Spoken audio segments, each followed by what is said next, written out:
Hello po. Ngayon po ay gagawa po ako ng chicken mang inasal. Kasi wala pong mang inasal dito. Kaya po, isi-share ko lang po sa inyo yung aking alam na marinade para sa mang inasal.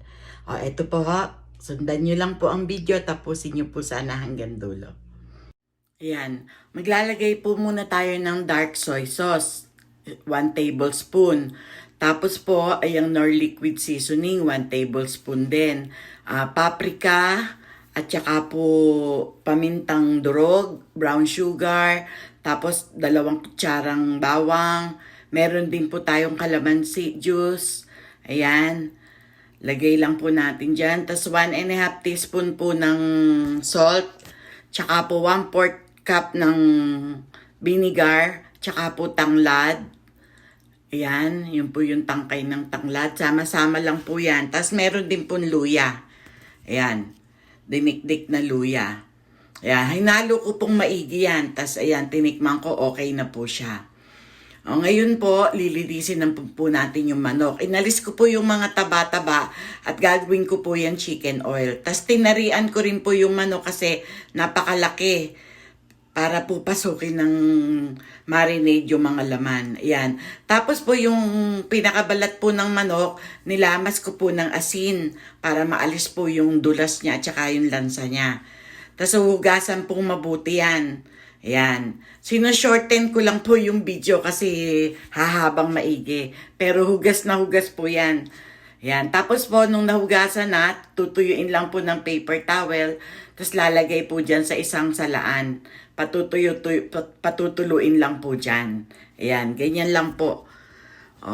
Pagkatapos po niyan, ilalagay na po natin siya sa marinade kapag tuyong-tuyo na yung manok.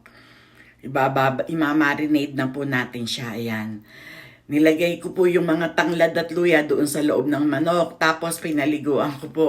Pinahirang maigi ng marinade yung laman at loob at labas ng manok. Ayan. Tapos nilagay ko na po sa isang ziplock para madali po siyang biling-bilingin. Ayan. Overnight ko po siyang ibababad. Pero kung nagmamadali, pwede naman pong mga 4 hours at least. Ayan. Tapos nga i-bake na po yan. Nilagyan ko na po siya ng chicken oil. Papakita ko rin po sa inyo yung paggawa ng chicken oil kung gusto nyo po. Comment nyo lang po kung gusto nyo po siyang makakita. Ayan. Tapos po, 350 degrees Fahrenheit, tapos mga 1½ hours. Pero every 30 minutes, nilalabas ko po yan at pinapahiran po ng chicken oil. Ayan, tsaka po binaliktad ko po yung manok. Kanina yung chicken breast ang nasa harapan eh. Ayan, luto na po yan, ganyan. Ayan, 350 degrees po yun. Fahrenheit, tapos 1½ hours. Ayan na po. Biniyak ko nga po pala yan. Tapos isinalang ko uli ng 10 minutes kasi yung loob niya hindi pa masyadong luto.